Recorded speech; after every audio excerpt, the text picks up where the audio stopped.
तो चलिए, नमस्ते प्रणाम दोस्तों। कैसे हैं आप सब? उम्मीद करते हैं आप सब अच्छे होंगे, स्वस्थ होंगे, मस्त होंगे। भाई लोग, भोजपुरी में जब कोई नया गाना आता है, जब कुछ नया काम होता है, तब बवाल हो जाता है भाई लोग। अब क्या बताएं आप लोग से। आपके नया लकीर खींचने के बाद खेसारी भी आप लाइव आए थे, तो कुछ यूट्यूबरों के बारे में बताएं कि हमारे बारे में अनाप शनाप न्यूज बनाता रहता है, पवन सिंह के आगे पीछे घूमता रहता है।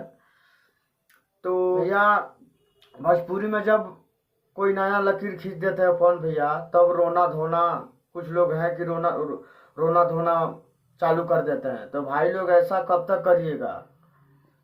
कुछ आप भी कुछ ऐसा करिए कि उनसे भी बड़ा आपका भी नाम हो जाए। नाम तो ऐसे भी है ही है। तो पवन भैया तो सबको मालूम है, जो पवन भैया जो करते हैं वो कुछ अलग करते हैं, वो सबको मालूम है। भाई लोग, आप लोग को भी मालूम है, जो पवन भैया जब करते हैं कुछ नया, तो रोना धोना चालू हो जाता है। इन्हीं लोग के चक्कर में छोटे छोटे जो सिंगर हैं आगे आज नहीं बढ़ रहे हैं। डेली ना खेल है तो कोई इधर कोई उधर। भोजपुरी में मैंने क्या हो गया है, भोजपुरी सही से हम लोग का नहीं चल पाता है।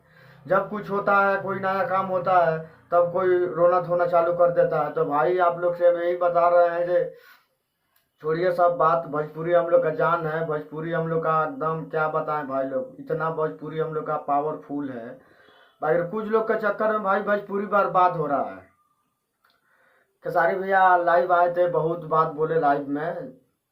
अब क्या बताएं, ये खाली गायकीय आप लोग देखते हैं, घर परिवार के नहीं देखते हैं, हमारा डांसिंग नहीं देखे हैं, बहुत सारे बात बोले। तो चलिए, इस सब बात पे हमको भाई चर्चा नहीं करना है, क्योंकि हम भोजपुरी में दूरवरती बात नहीं करते हैं भाई लोग। एकदम हम जो बात बोलते हैं भाई, एकदम किसी के दाना नहीं खाते हैं हम, किसी के चमचे हैं नहीं भाई। हम जो भी बात करते हैं एकदम इफेक्ट बात करते हैं भाई। हर भैया गाना आया है अनाता म्यूजिक वर्ल्ड पे, चूड़ी हरियर की, एकदम धुआं उड़ा दीजिए भाई लोग। पवन भैया का तो कुछ कल गाना आया था उनका हॉलीवुड का, तो आप लोग धुआं उड़ाइए दिए हैं। खेसारी भैया की भी गाना आया है सावन का, चूड़ी हरियर की, एकदम धुआं उड़ा के एकदम देखिए भाई लोग।